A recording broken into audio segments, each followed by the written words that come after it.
नमस्कार दोस्तों, breaking news है। 1 अप्रैल से बैंक में इससे ज़्यादा पैसे जमा निकासी और एफडी करने पर आ सकता है इनकम टैक्स नोटिस। तो इस नोटिस से बचने के लिए हमने इस वीडियो में पूरा विस्तार से बताया है और इस वीडियो को आप पूरा अंत तक देखिए और चैनल को सब्सक्राइब करिए, शेयर करिए और लाइक करिए ताकि इस वीडियो को सभी लोग के ज़रिए भेजा जा सके और सभी लोग इसकी जानकारी पा सकें।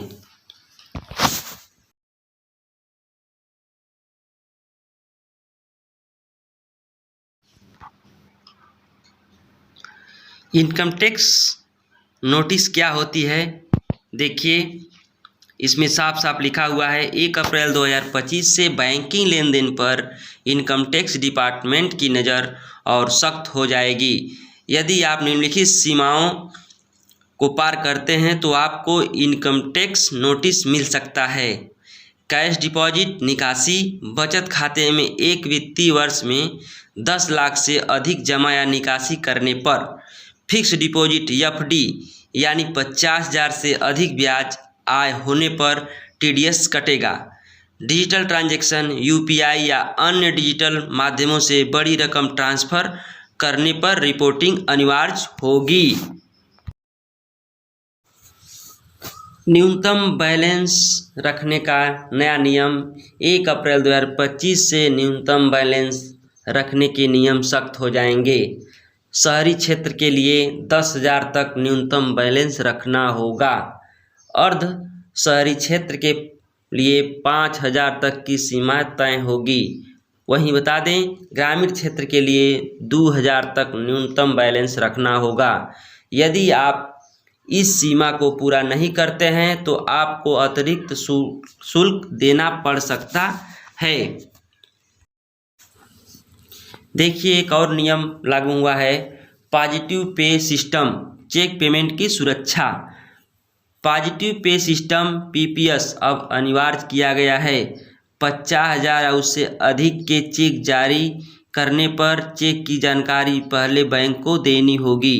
यह प्रणाली धोखाधड़ी रोकने और पारदर्शिता को बढ़ाने के लागू की गई है। बहुत बढ़िया नियम है बैंक की तरफ से, इसमें धोखाधड़ी रोका जाएगा, तो इसको भी आप लोग जान लीजिए।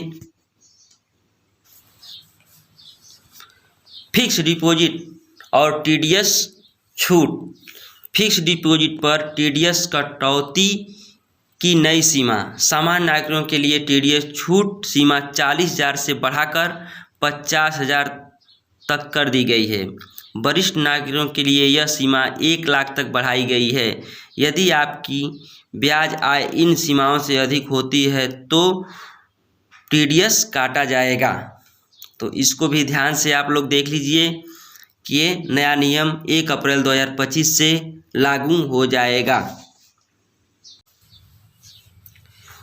एक एटीएम को लेकर नया बदलाव किया गया है। 1 अप्रैल 2025 से एटीएम निकासी शुल्क में बदलाव किया जाएगा।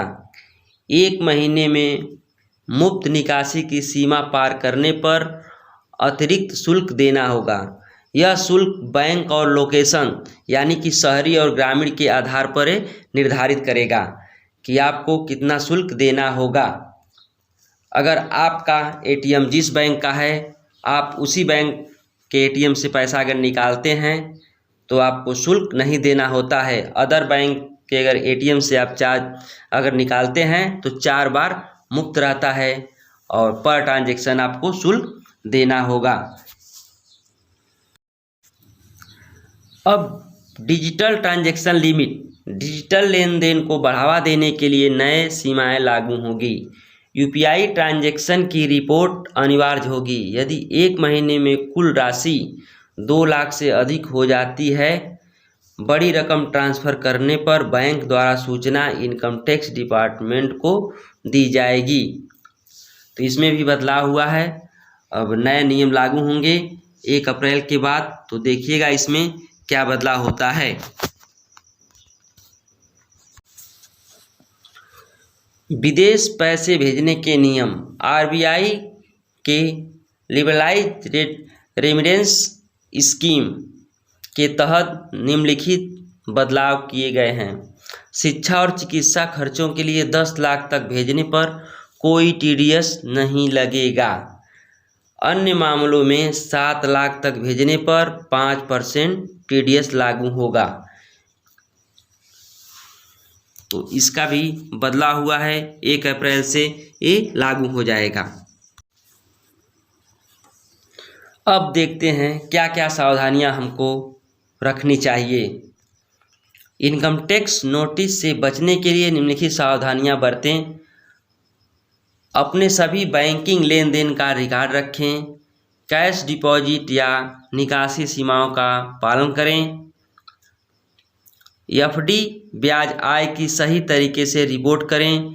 डिजिटल ट्रांजैक्शन करते समय नए सीमाओं का ध्यान रखें, नहीं तो आपको टैक्स भरना पड़ेगा और आयकर विभाग से आपको नोटिस मिल सकती है। तो इसका सावधानी बहुत ज़रूरी है।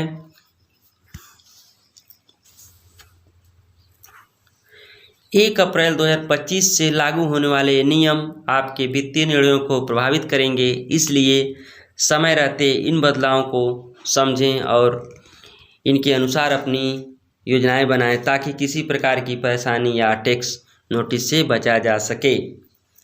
इस वीडियो को शेयर करिए, कमेंट करिए, लाइक करिए और चैनल को सब्सक्राइब करना एकदम मत भूलिए। तो इसी के साथ हम नमस्कार कहते हैं। फिर मिलेंगे हम अगले वीडियो में, तब तक के लिए नमस्कार।